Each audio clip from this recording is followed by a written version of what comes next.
One of the most beloved films of all time, I wasn't interested in necessarily penning another love letter to Raiders of the Lost Ark. It was one of the most rewatched movies of all time, to the point wherein one is almost disappointed that people don't watch anything they haven't seen before. Maybe, there is something to be said for mainstream action adventure blockbusters not being quite up to scratch with the best of Spielberg and Lucas, the formative geniuses of that method. I just revered this film as a 12-year-old, mostly fun times. Watching it again, so many of my developmental narrative highs are contained within this picture. Those triumphant smirks, the powerful screaming, these invigorating musical cues, and vivid iconic imagery, no wonder that so many people adored this film then and now.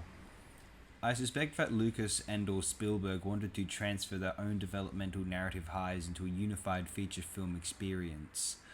A picture which combined the finest moments from a traditional adventure, treasure hunter film genre, pictures produced mostly without passion on an assembly line basis, and transformed these moments into a filmic masterpiece. Lucas and Spielberg wanted to create the greatest adventure film of all time. With Douglas Slocum's cinematography and John Williams' musical arrangements, this feat seems wholly realizable in hindsight. But also, consider Raiders of the Lost Ark the true follow-up, spiritually, artistically, to Star Wars and The Empire Strikes Back. By Return of the Jedi, which I still love, Lucas was jaded. Everything we complain about the prequel screenplay saw its genesis in Return of the Jedi. Everything. It almost renders Lucas bashing obsolete.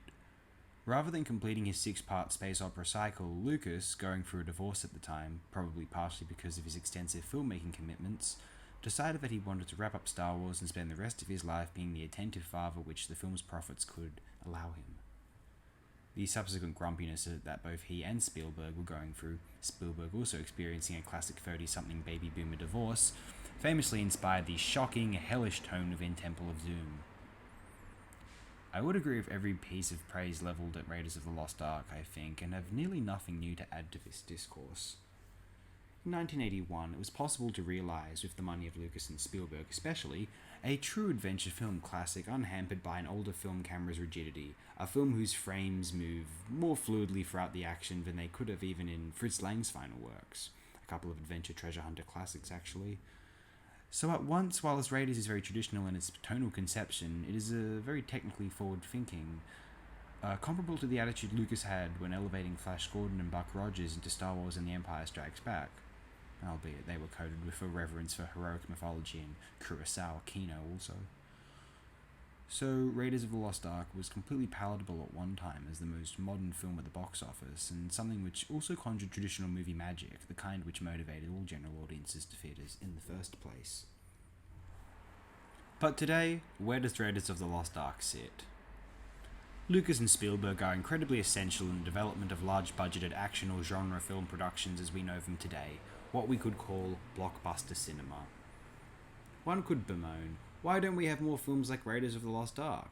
What happened to the 80s? Oh, where's Ronald Reagan? No, seriously. Hey, there's something to be said for preferring physical productions to mostly digital productions. A preference is a preference, especially if one grew up with one and not the other their entire life.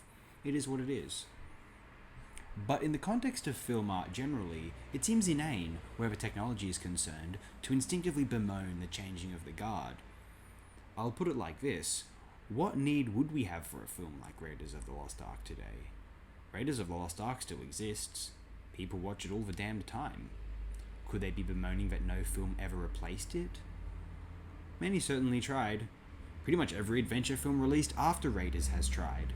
Most people still agree that it is the best Indiana Jones film, and there's 3 sequels. So did Lucas and Spielberg lose it? Is the average fan script just that much better than Raiders, really? Or is there something deeper which cannot be replicated? Trying to do something, again, you may lose what it was that made that very thing great.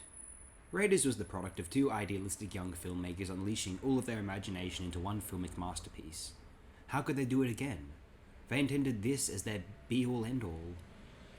I happen to also love Temple of Doom, though it was necessarily weaker, and they knew it would be, to be fair, so they tried their best at doing something modest by comparison, yet wildly different. I'm a big fan, I have to say. But honestly, when they tried to top Raiders of the Last Crusade, man, Earlier I said that I still love Return of the Jedi despite its problems, but holy hell, I just find Indiana Jones and The Last Crusade to be a bipolar spectrum between annoying and bland. Feel free to crucify me for that.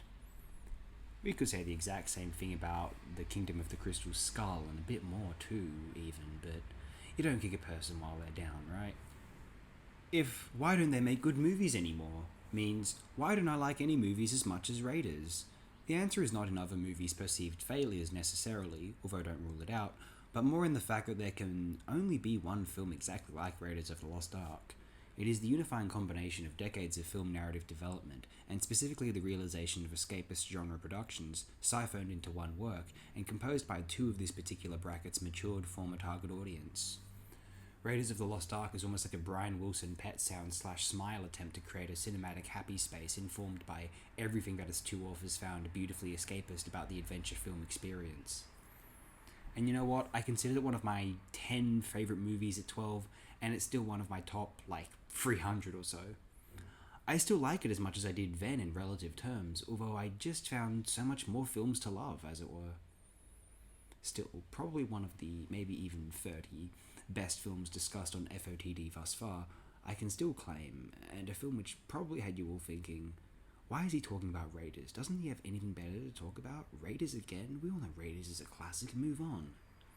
You're right, but now that I've made this video, I can move on.